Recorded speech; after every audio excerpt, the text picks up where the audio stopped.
অহংকার করো কেন? যুবক বলছে, আমারে চিনেন আপনি? বলছে, হ্যাঁ চিনি।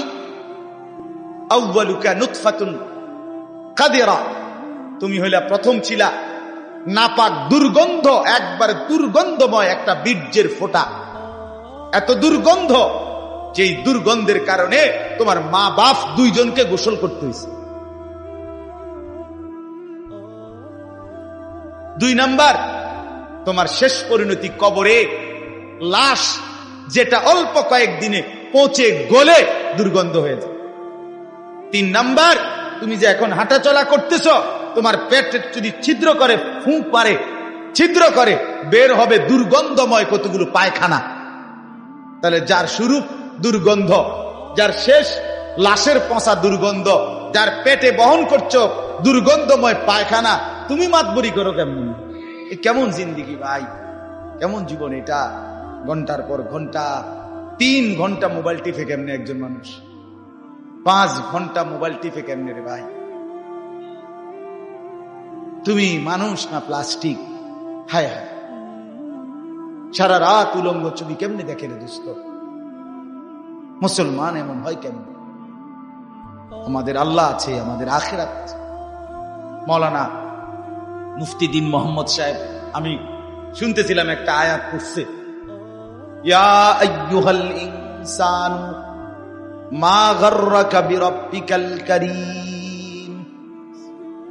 রব্বুল আলামিন বলেন, আল্লাহ তাআলা ডাক দিয়ে বলেন, হে মানুষ, আমার মতো দয়ালু মুনিব, আমার মতো মেহেরবান মাওলা, আসমান জমিন আর গোটা কায়নাত দিয়ে 24 ঘন্টা যেই মুনিব, আমি আল্লাহ তোদেরকে লালন পালন করছি।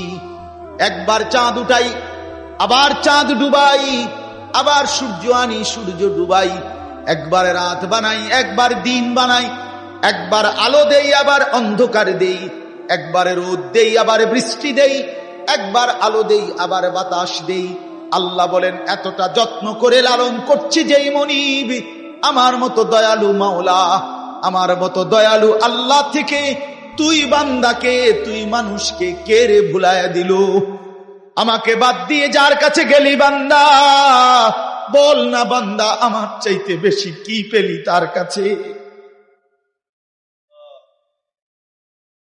সে তোকে কি দিল? বলো, তোমার সমবয়সী বন্ধু তোমারে কি দিল? উলঙ্গ কতগুলো ছবির দৃশ্য দেখানো ছাড়া, মদের আড্ডা, জুয়ার আড্ডা, নারীর আড্ডা, জিনা ব্যভিচারের আড্ডা ছাড়া তোমার বন্ধু নামের ওই শয়তানে তোমার আর কি দিছে? তুমি বলো, বলো। ওইগুলা তো বন্ধু নামের শয়তান, এগুলা বন্ধু নামের ইবলিস।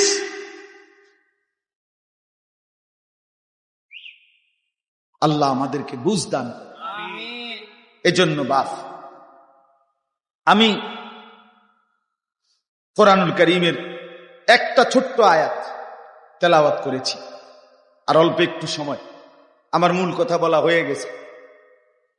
আমি পবিত্র সন্তান, পবিত্র মুসলমান, পবিত্র যুবক দেখতে চাই তুমি সুন্দরভাবে সাজো। তোমার আমি বলি নাই জামা সিরা, প্যান্ট সিরা, তোমারে আমি বলি নাই তোমার নাকে ময়লা, চোখে ময়লা, দাঁত মাজো না, এরকম হতে আমরা বলছি কোনোদিন? ইসলাম মানে কি এই কথা? না, সবচেয়ে সুন্দর যেটা, সেটার নাম ইসলাম। সবচেয়ে পবিত্র, সবচেয়ে পবিত্র, সেরা সুন্দর ইসলাম।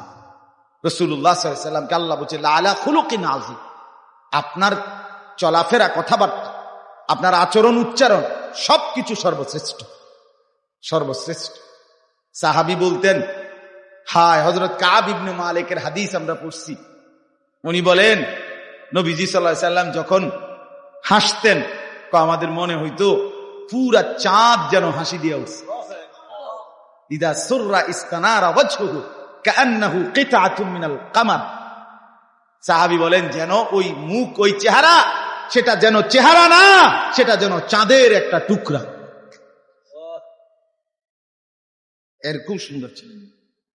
সুবহানাল্লাহ, সুবহান। তাহলে সেই সৌন্দর্যময় চেহারা তো নিশ্চয়ই দাড়িওয়ালাই ছিল, ঠিক না? কথা কয় না? নবী সাল্লাল্লাহু আলাইহি সাল্লামের সেই পবিত্র সুন্দর চেহারা, সেটা দাড়িওয়ালা ছিল না?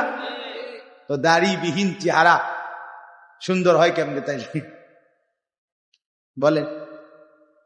কোনোভাবেই পৃথিবীর কোন সেলুনে শেভ কইরা আপনি দাড়িওয়ালা চেহারার সাথে সৌন্দর্যের টক্করে, সৌন্দর্যের পাল্লা দিয়া আপনি নিজেকে উপরে উঠাইতে পারতেন। দাড়িওয়ালা সুন্দর।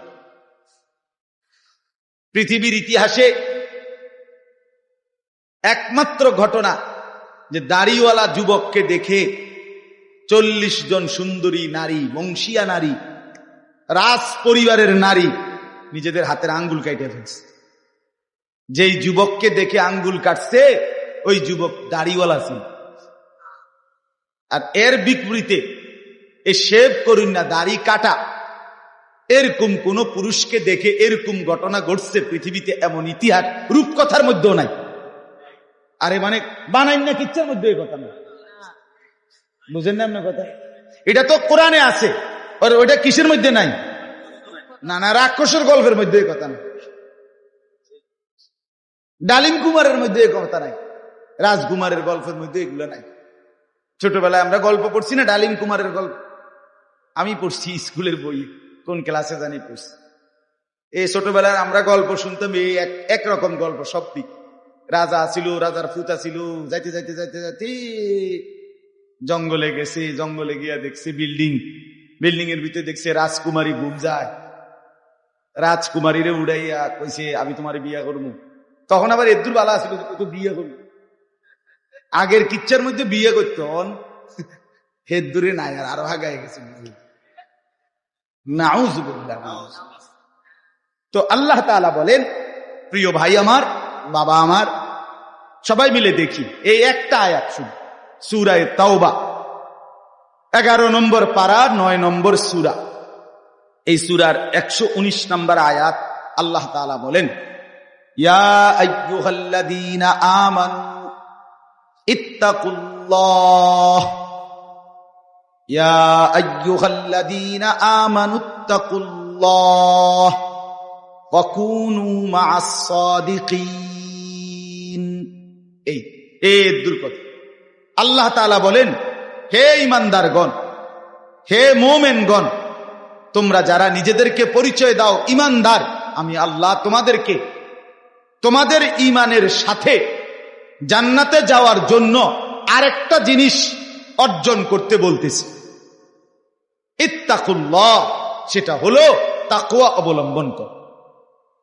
কি অবলম্বন করো বলেন? এই দুইটা জিনিস।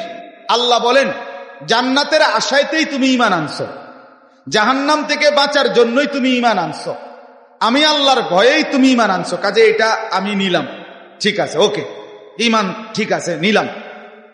কারণ ঈমানবিহীন জান্নাতে কেউ যাইতে পারে না। পৃথিবীর যদি গোটা পৃথিবীও কেউ দান করে, গোটা পৃথিবীতে মানব সেবায় যদি কেউ 1 নম্বরও হয়, কিন্তু ঈমান যদি না থাকে, তাইলে সে আখিরাতে তার 1 কানা করি বিনিময় পাবেন। বিনিময় সে এবারে যত বড় দানশীল, দানবীর, মহানুভব দানবীর হয় হোক, কিন্তু ঈমান ব্যতীত আখিরাতে পরকালের কি নাই? কোনো পুরস্কার। পরকালের পুরস্কার, পরকালের জান্নাত, পরকালের বিনিময়ের জন্য 100 প্রথমত জরুরি কি? বলে না ভাই, কি? ঈমান। ঈমান যেন না হারায়, ঈমান যেন না হারায়। তাইলে চোখ বন্ধ করলে বাকিটা হতাশা, লাঞ্ছনা, দুর্ভোগ ছাড়া আর কিছু না। দুনিয়া ভোগ করতে পারবে। এখন একটা প্রশ্ন, যে যারা দুনিয়াতে ইহুদি, খ্রিস্টান, ইউরোপিয়ান, অমুসলিম যারা ভালো কাজ করে, তাদের কি তাইলে কোনো পুরস্কার নাই? হ্যাঁ, পুরস্কার আছে। আল্লাহ তাআলা তাদেরকে দুনিয়াতেই পুরস্কার দিয়া তাদেরকে দুনিয়ার মধ্যেই দিয়ে দেন। এই জন্যই তো দুনিয়াতে এত বাড়ি গাড়ি, এত অর্থবিত্ত, এত সুখের উপকরণ তাদেরকে দিয়া রাখছে। আল্লাহ তাআলা বলছেন, তোমরা বা তোমাদের কেউ যে কিছু ভালো কাজ করে, এডি লেগে দিয়ে দিলাম, যা পারো এনে ভাত তরকারি খাইয়া আর পরে কি এনে আগায় এলাও, যা ভোগ করো এখানে করো, আখিরাতে নেই, পরকালে না। ওয়াদারনি ওয়াল মুকাদ্দিবিনা উলিন নি'মাতি ওয়া মাহিলহুম কালিলা ইন্না লাদাইনা আনকালাম ওয়া জাহিমা। আল্লাহ বলে মিথ্যাবাদী নাফরমান পাপীদেরকে আমি দুনিয়া দিচ্ছি বলে আমার বান্দারা মোমেনরা আমারে কিছু কইও না, একটু সুযোগ দাও, আমি তাদেরকে দেই একটু, কয়টা দিন দেই, কালিল কয়টা দিন, এরপরেই আমার কাছে আগুনের বেড়ি এবং আগুন আমি আল্লাহ তাদের জন্য রেখেছি, সেটা হাসরের ময়দানে আসলেই দেখবে। অতএব 1 নম্বর পুঁজি আমাদের ঈমান। কি ভাই বলে না? সবাই বলি ঈমান। ঈমান কিন্তু শুধু লা ইলাহা ইল্লাল্লাহ তুমি পড়তে পারো এটার নাম না, এটা ঈমানের কালেমা, এটা ঈমানের আবশ্যক অংশ। কিন্তু মুমিন মানে, ঈমানদার মানে শুধু এতটুকুকেই বলেন।